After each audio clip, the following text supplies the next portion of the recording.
Welcome to the very first episode of the NST, Northwest Senior Theater Focus podcast. I'm Ken Kane, I'm your host, I'm a member of NST, and during the next few weeks, in a few of these podcasts, we're going to explore our upcoming show, a little bit of the past of our group, and you'll get to know some of the people who will be playing roles in our next show coming up in May.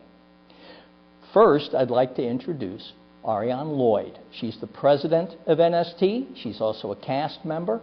Areanne, welcome. Thanks, Ken. Let's just jump right in. Give us a thumbnail sketch of the Northwest Senior Theater. Go back to when it started. Wow, it started, I think, in 1991 or 92.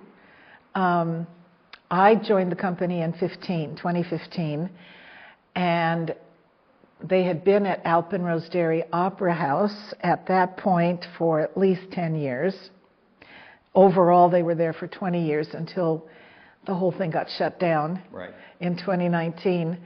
And so then the pandemic hit, and then finally, 2.5 years later, we're going, okay, who are we? Where are we? What are we doing now? We had lost our director. We had lost half our cast during the pandemic. So it was like rebuilding the company pretty much from the ground up. And here we are now, still redefining ourselves, still figuring out, where we want to go, who we want to be, still inviting new people to come in.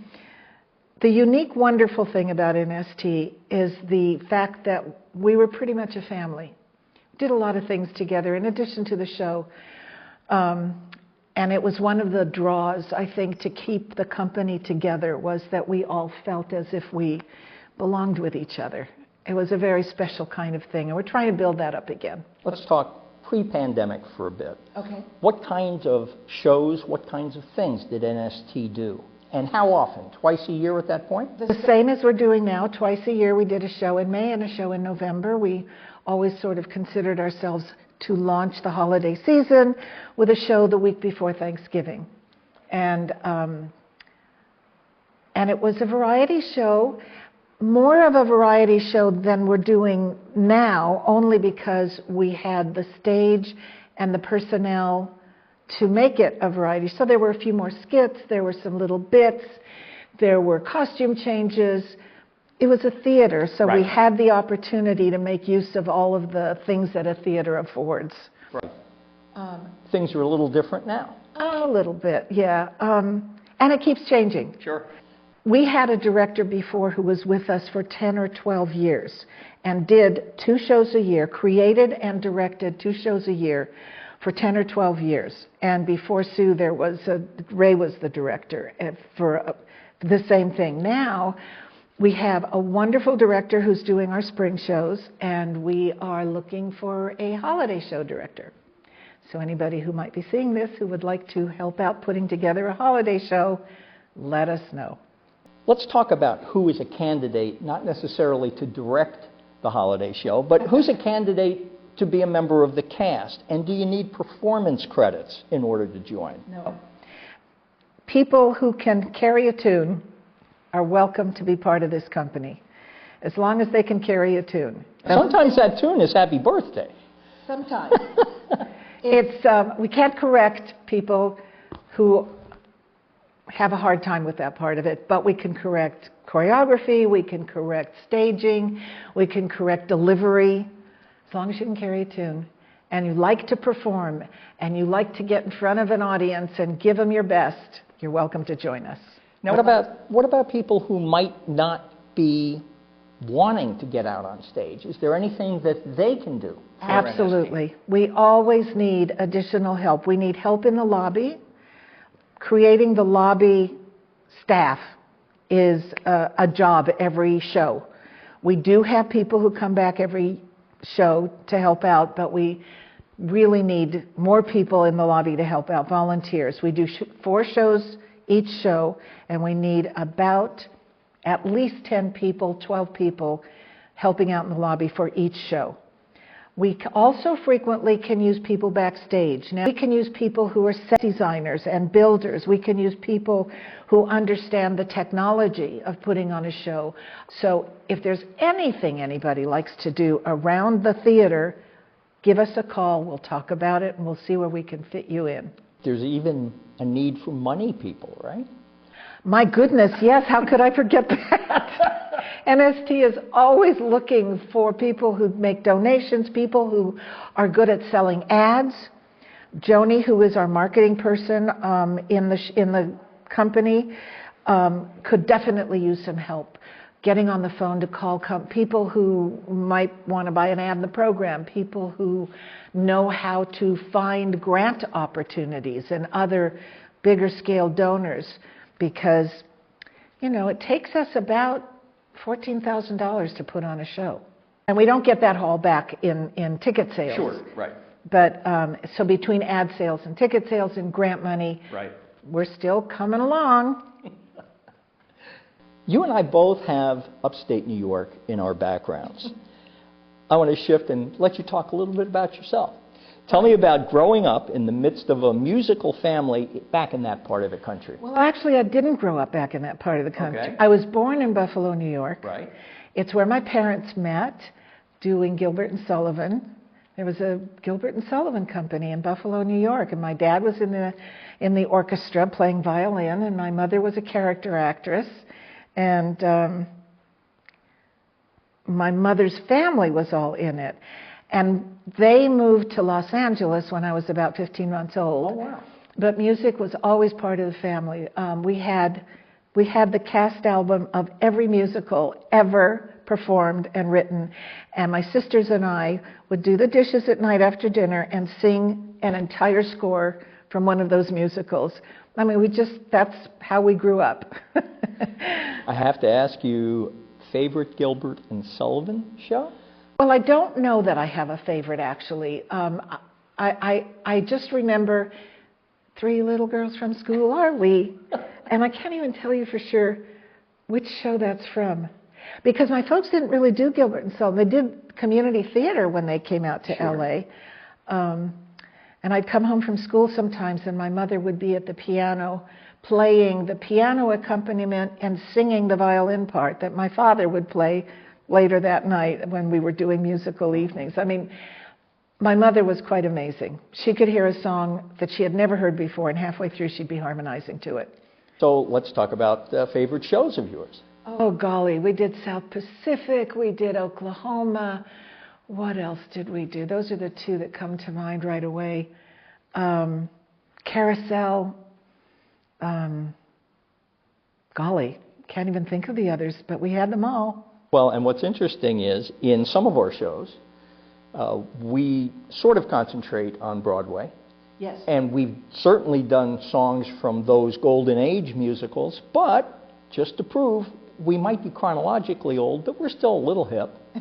We do work in more recent shows as well. Yes, more so as we move along and as we recreate the company. Some new people are coming in with new ideas about what the show ought to be and creating the show so that we are incorporating much more recent.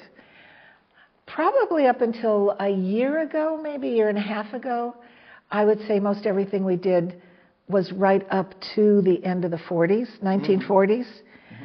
And now we've moved into the 50s and the 60s and now the 70s. And as we age and as our audience ages, it's all still relatable.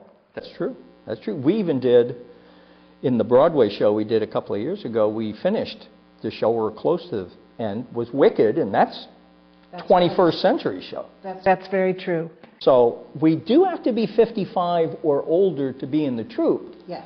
But we can have much more contemporary tastes as well. That's true. So after growing up singing and washing the dishes, I'm curious, where did the performance bug lead you? For a long time, it didn't take me anywhere. After high school, I didn't really do much of anything until, I can't even remember how old I was when I finally said, I cannot sit in an office anymore.